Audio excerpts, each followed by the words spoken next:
Generally speaking, combustion cannon building is a very famous hobby globally. It's something that a lot of people in the US do. It's something that a lot of people in the Ukraine and the UK do. The idea behind this entire hobby is that you build cannons in your home from stuff that you can buy at a normal hardware store, and you try to build the most powerful gun on a very tight budget. This is basically a recently constructed Hellbolt product. It's a basic combustion chamber. The purpose of this entire piece is to be able to fire squash balls, to be able to fire ping pong balls, and a host of other projectiles. I'll just walk you through the entire build process of this cannon. We can start off from the combustion chamber. This entire piece from this point till this point is the combustion chamber.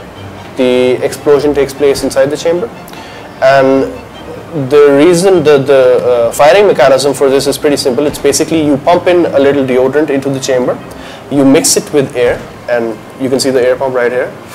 This air pump is used to mix the deodorant with air, right? And then you have a little projectile, which is usually a squash ball, shoved in from the breech loading point, and then you close it, right? So it's a 3-point loading process in which you basically introduce the deodorant, introduce the air, and shove in the projectile and close the breech.